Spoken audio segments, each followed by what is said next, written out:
Shout out sa mekaniko namin na mabait at libre lang. Abuke Martinez.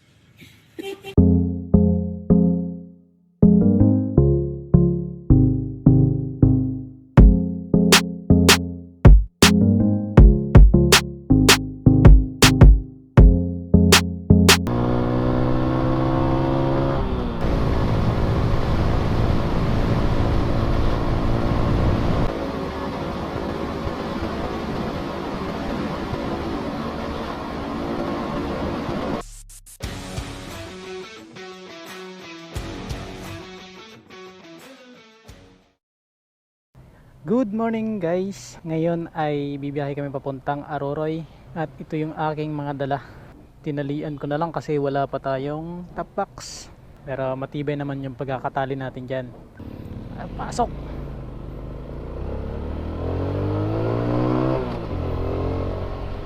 Malapit lang naman ang biyahe natin ngayon. Ang problema kasi umulan ngayon. Sana doon ay walang ulan. Ayun, kalas lahat.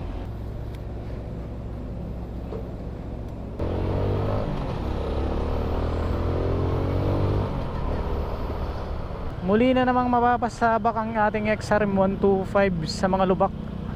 At baka maputik na naman doon.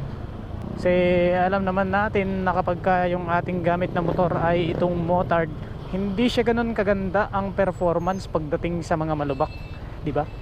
Kung sementado lang sana yung biyahe papunta doon, baka hindi na abutan ng 2 oras. Yung nagpapatagal lang sa biyahe ay yung hindi magandang daanan. Dagdag pa ang panahon ngayon.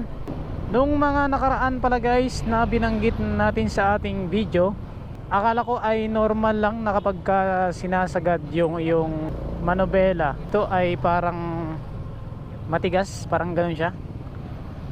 Nako, may checkpoint. Kapag may checkpoint, ganito talaga yung mga nangyayari guys, no? Ang daming motor, ang daming sasakyan sa gilid, hindi lang motor.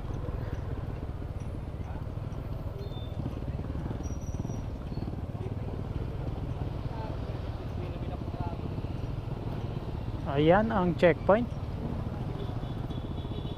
At yun, nakita natin yung diferensya na hindi pala dahil sa mga buha-buhangin, kundi dahil sa sira na ang bearing na nakakabit dito. Nag-search tayo ng pinaka the best na bearing na magandang gamitin, lalo na dito sa ating XRM 125. At lalo na kapag bumibiyahe tayo ng malayo or sa pang-araw-araw, o kaya minsan meron tayong angkas, kung ano ba yung magandang bearing. Kaya ayun, nakakita tayo ng magandang suggestion ng bearing na magagamit mo. So yung binili natin guys ay yung knuckle bearing, parang ganun yung tawag doon. At yun yung ikinabit namin dito. Yun nga lang, dahil sa hindi pa ako nakaka-experience magkabit ng ganun dito sa aking motor, nahirapan ako magkabit.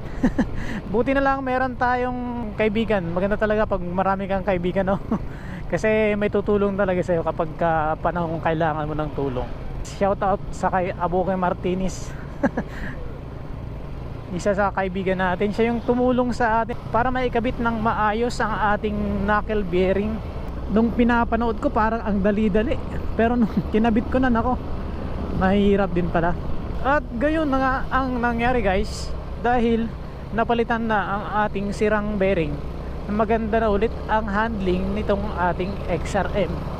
At parang ang gaan na niyang iliko.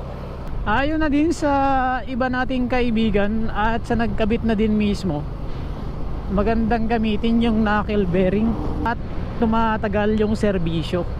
Maliban sa lubak ay sana wag tayong abutan ng ulan. May nabasa tayong comment ng nakaraan na ayon sa kanya, magandang araw talaga kapag meron kang alam sa iyong motor.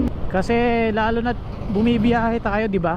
Kapag mapadaan tayo sa mga lugar na walang gaanong tao, maganda pa rin talaga kapag meron kang alam na kahit konti sa iyong motor kung paano i-repair yung kahit mga maliliit lang na mga bagay. Kasi at least ay hindi ka mangangamba.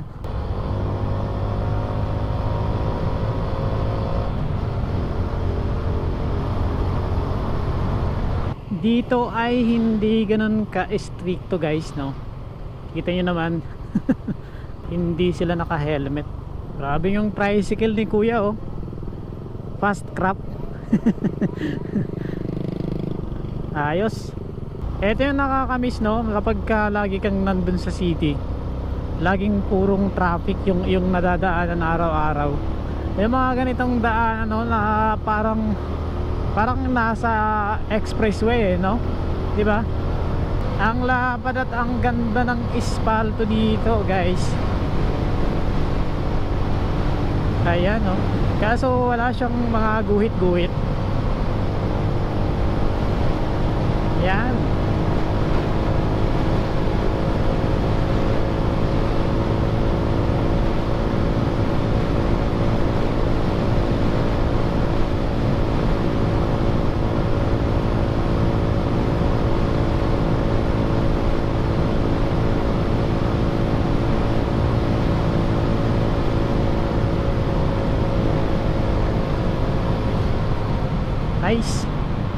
Nice talaga ang mga ganitong daan. Ayun, no, magbabike.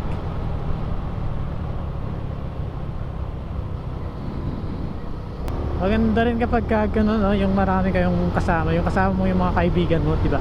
Tapos ganito yung pinupuntahan ninyo na pinagbabaykan nyo. Nako, sulit na sulit ang pagod.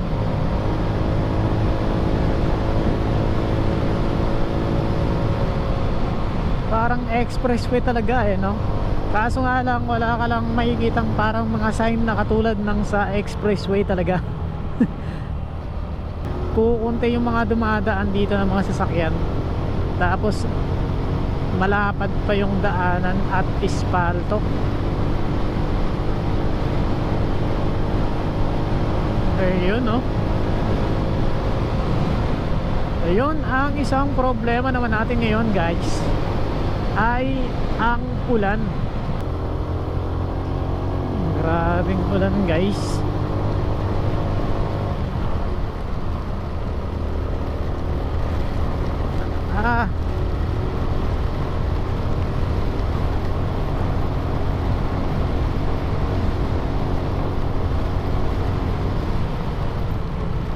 Andito na tayo sa zigzag road ng Masbate City. Ito yung madulas, oh, yung espalto, tapos medyo basa. Pero yung mga ganito lang, oh, yung parang hindi siya espalto, madulas din yan, eh, no? Pero kapag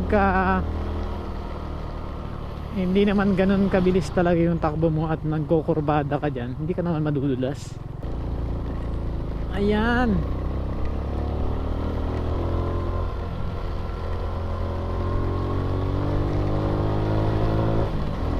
Grabe, hindi na kaya ito. Wala tayong mahintuan dito. Oo, grabe, eksaram din, oh. Dalawa pa ang sakay niya, oh. Ang lupet.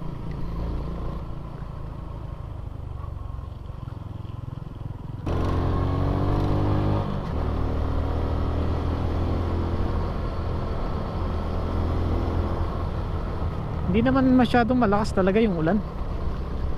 Kaso nga lang, kahit na yung patak niya ay maliliit, mababasa ka talaga. Kasi maliit nga yung patak pero marami naman. Uy, parang langis yun, ah. Dito sa lugar namin, kapag nakakadaan ka ng mga barangays na nandito sa gilid ng highway, mas maigi na yung mga mabagal ka lang. Kasi minsan kasi may mga asong bigla na lang tumatawid, eh. Nandito na ulit tayo sa papasok sa amin, guys. Yung diretsong daanan na yan ay papuntang Aroray, pero dito tayo.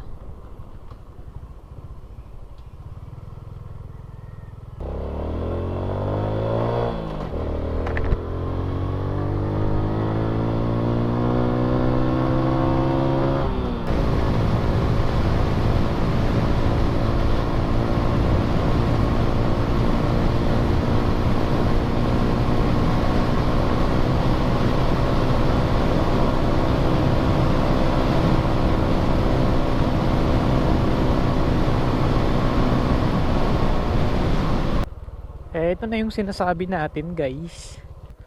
Dumudulas talaga yung ganitong gulong guys. Grabe ang galing oh. Ang bilis. Kahit na umiiba-iba yung dinadaanan niya eh, kayang kaya. Dito rin tayo dumaan sa kanyang dinaanan. Uy.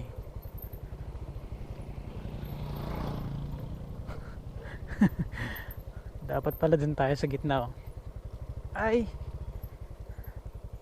kahit nasa gitna pa rin tayo ay siguradong, pero medyo tuyo, no? Ito yung isa guys sa daanan dito na oops, dumulas. Ay.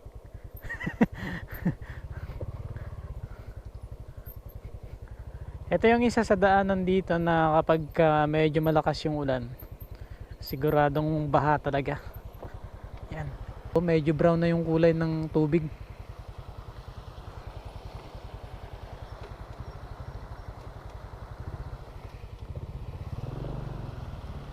Doon pa tayo pupunta guys.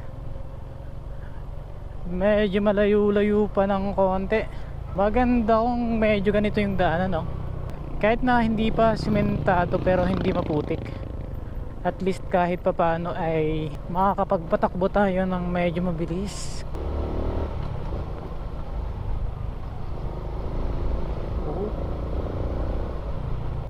Ito yung isa pa sa mga tulay na ganun, na kapag malakas yung ulan, sigurado yung baha. Yan, no? Aapo yan dito. Pero magandang maligo dito, di ba? Malapit na. Malapit na tayo. At muli ay sementado na.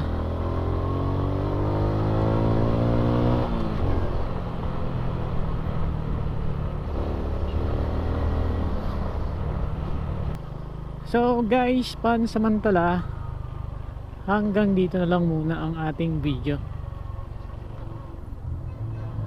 Yan.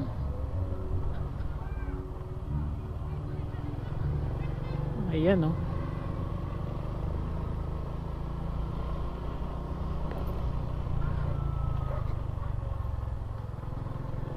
Ride safe always guys. Hoy, yung daan ko. At this is Nel Ride Moto. Thank you.